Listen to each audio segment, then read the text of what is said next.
Hadis bukan tandingan Al-Quran, akan tetapi penjelas dan perincian dari Al-Quran.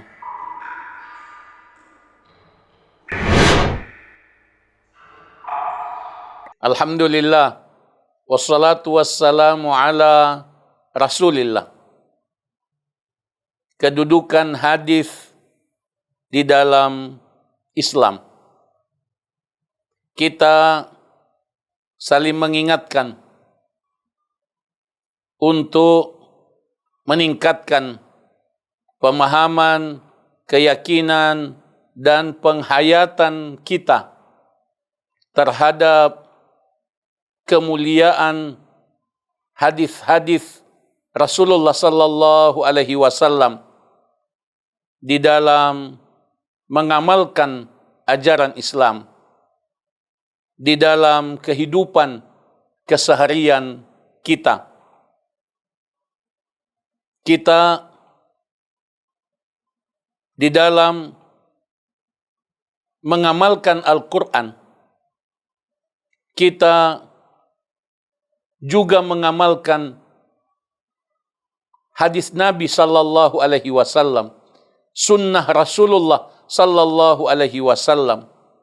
Karena Allah Subhanahu wa taala memerintahkan kita untuk mengikuti Rasulullah sallallahu alaihi wasallam. Allah tabaraka wa taala berfirman dalam surah Al-Hasyr ayat 7. Wa ma atakumur rasulu fakhudhuh wa ma nahakum anhu fantahu. Apa yang diberikan oleh Rasul kepadamu, maka ambillah, dan apa yang dilarangnya untukmu, maka tinggalkanlah. Ayat ini menetapkan otoritas Rasulullah sallallahu alaihi wasallam secara mutlak. Karena itu kita memuliakan hadis Rasulullah sallallahu alaihi wasallam sebagaimana kita memuliakan Al-Quran. Allah Subhanahu wa taala juga berfirman dalam surah An-Nisa ayat 80. May yuti'ir rasula faqad ata'a Allah. Siapa yang menaati Rasul, maka sungguh ia telah menaati Allah. Membedakan ketaatan kepada Allah dan kepada Rasulullah itu adalah penyimpangan. Kita mesti mentaati Rasulullah sallallahu alaihi wasallam, menaati Rasulullah sallallahu alaihi wasallam sebagaimana kita menaati Allah Subhanahu wa taala.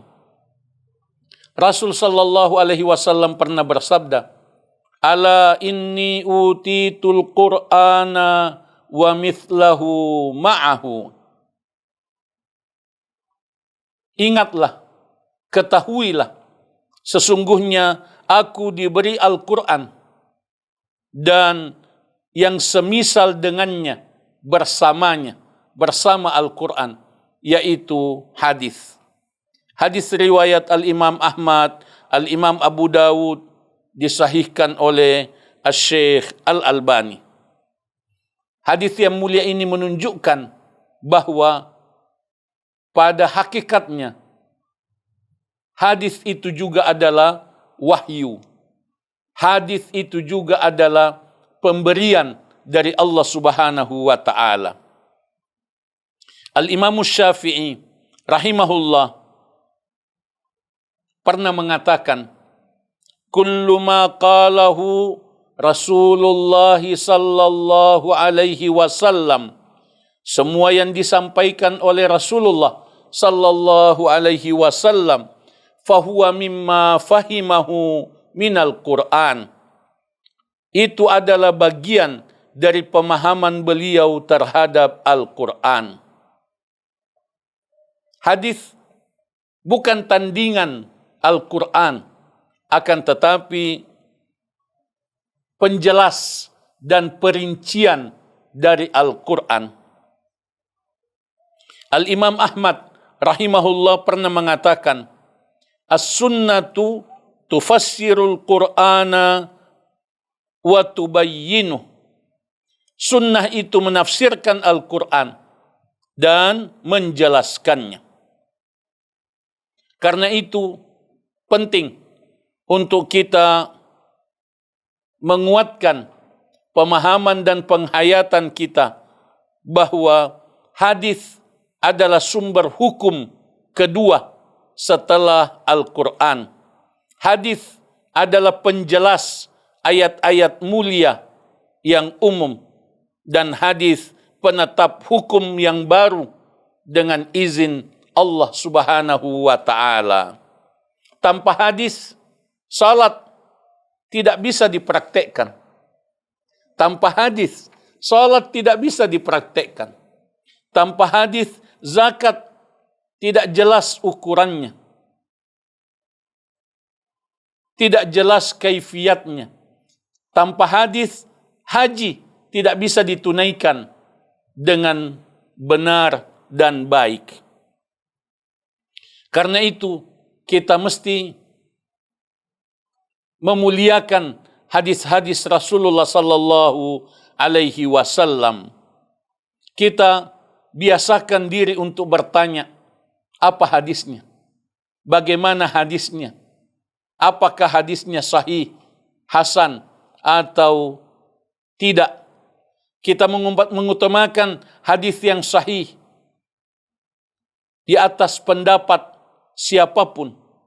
Kita juga berusaha untuk membiasakan membaca hadis, minimal satu hadis satu hari. Baca hadis Nabi sallallahu alaihi wasallam. Cintai hadis Nabi sallallahu alaihi wasallam.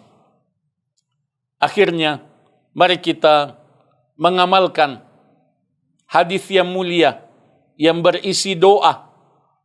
Doa dari Rasulullah sallallahu alaihi wasallam yang menunjukkan betapa cinta Rasulullah sallallahu alaihi wasallam kepada kita, sehingga Rasulullah mengajarkan kepada kita doa agar kita membersamai beliau sallallahu alaihi wasallam di surga yang tertinggi.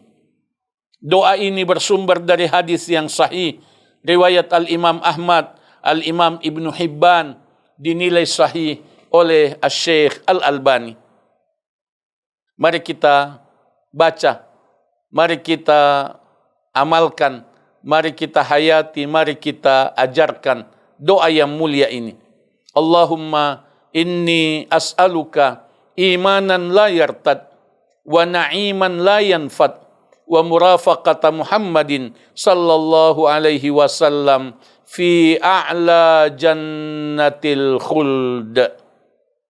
Ya Allah, sesungguhnya aku memohon kepadamu iman yang tidak lepas, kenikmatan yang tidak habis, dan membersamai Nabi Muhammad sallallahu alaihi wasallam di surga tertinggi yang abadi selama-lamanya. Allahumma amin. Allahumma salli wa sallim wa barik ala nabiyyina Muhammad wa ala alihi wa sahbihi ajma'in.